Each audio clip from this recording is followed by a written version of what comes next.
இப்போ இன்றைக்கி நம்ம லஞ்ச் மெனுவில் சாதம் நெத்திலி கருவாடு தொக்கு தாங்க இன்றைக்கி நம்ம வைக்க போகிறோம். ஒரு சிம்பிளான ரெசிபி தான். இப்போ உலை காயட்டும், நம்ம அதுக்குள்ளேயே நம்ம ரெடி பண்ணி எடுத்துக்கிறலாம். நெத்திலி கருவாடு நான் எடுத்திருக்கேங்க. பொடி நெத்திலி கருவாடு தான் எடுத்திருக்கேன். கடையில் அவனை ஒரு பாக்கெட் 100 கிராம் இருக்குங்க, அதை போட்டுக்கலாம். கொஞ்சமான சுடு தண்ணி காய வச்சு எடுத்திருக்கேன், அதையும் ஊற்றிக்கலாம். நல்லா சுடு தண்ணி ஊற்றி ஒரு 10 நிமிஷம் நனைய வச்சுட்டு ஒரு 2-3 தடவை நம்ம நல்லா கழுவி எடுத்துக்கிறலாங்க. அப்போ சுடு தண்ணி ஊற்றுறதுனால அந்த கல் மண்ணெல்லாம் நமக்கு அடியில் போய் நின்றுக்கிறோம். கழுவுறதுக்கு ரொம்ப ஈஸியாக இருக்குங்க. இது ஒரு 10 நிமிஷம் இருக்கட்டும். சாதம் வடிச்சாச்சுங்க. சட்டி சூடாயிருச்சு. எண்ணெய் ஊற்றிக்கிறலாம்.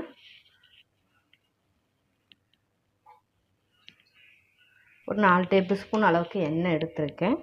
எண்ணெய் சூடாகட்டும். ஒரு டீஸ்பூன் அளவுக்கு வெந்தயம், ஒரு டீஸ்பூன் அளவுக்கு கடுகு போட்டுக்கலாம்.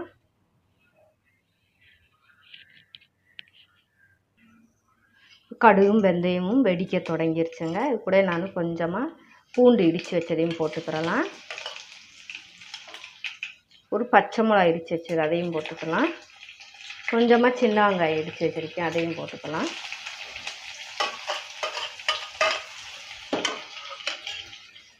அதை கிண்டி விட்டுக்கலாம்.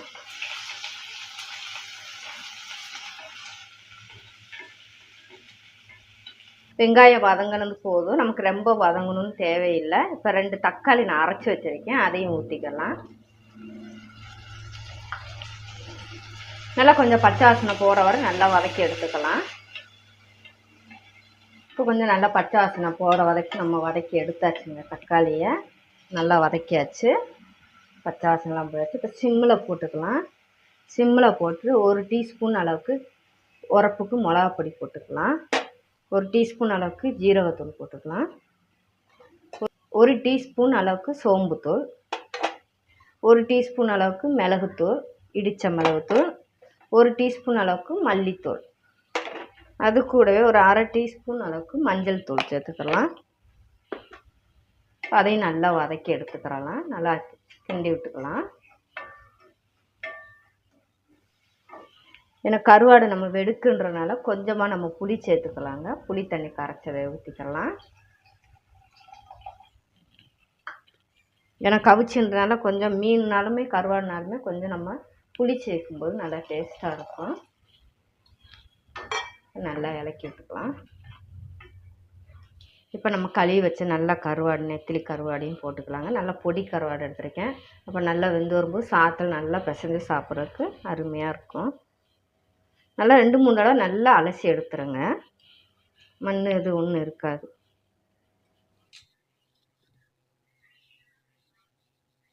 கொஞ்சம் நம்ம உப்பு சேர்த்துக்கலாம். கொஞ்சம் நல்லா வற்றி வரும்போது உப்பு உரப்பு புளிப்பு நமக்கு காணல நம்ம சேர்த்துக்கலாங்க. எதையுமே ஒரே இதாக சேர்த்திங்களாக்கு இப்போ பிகினர்ஸ்க்கெல்லாம் இதை தெரிஞ்சுக்குங்க நான் சொல்கிறத. ஒரு 5 நிமிஷம் நல்லா கொதிக்க வச்சு எடுத்துக்கலாம். இப்போ 5 நிமிஷம் ஆயிடுச்சு. நம்ம திறந்து பார்த்துக்கலாம். பார்த்திங்கன்னா நல்லா கொதிக்குது. இந்த டயத்தில் நமக்கு லைட்டாக கிண்டி விட்டுக்குங்க. அந்த டயத்தில் நமக்கு நான் சொன்ன மாதிரி உப்பு உரப்பு புளிப்பு இல்லைன்னா நம்ம கரெக்ட் பண்ணி எடுத்துக்கலாங்க. இப்போ ஒரு 5 நிமிஷம் ஹை ஃப்ளேமிலே நம்ம வச்சு கொதிக்க எடுத்தாச்சு. இப்போ ஒரு 5 நிமிஷம் நம்ம சிம்மில் போட்டு எடுத்தோமாக்கா அழகாக நமக்கு ஒரு கருவாட்டு தொக்கு நெத்திலி கருவாடு தொக்கு ரெடி ஆயிருங்க. அருமையாக இருக்குங்க.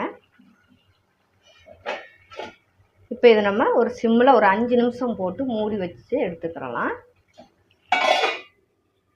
இப்போ 5 நிமிஷம் ஆயிடுச்சுங்க. நம்ம திறந்து பார்த்துக்கலாம். சிம்மில் போட்டு பார்த்தீங்க சூப்பராக ஜம்முன்னு அருமையாக ரெடி ஆகிடுச்சுங்க கருவாட்டு தொக்கு நெத்திலி கருவாட்டு தொக்கு. பார்த்தீங்கன்னா எண்ணெயெல்லாம் தெரிஞ்சு நல்லா அருமையாக இருக்குங்க. இப்போ சாதம் ஒரு கருவாட்டு தொக்கு ரெடி ஆச்சுங்க. இது ஒன்று கூட போதும், நமக்கு சைடிஷ் எதுவுமே வேண்டாம். சாதம் இது மட்டும் போதும். இப்போ சூப்பராக ஒரு சிம்பிளான நமக்கு ஒரு லஞ்ச் மெனு ரெடி ஆயிடுச்சுங்க. கருவாட்டு தொக்கும் சாதமும்.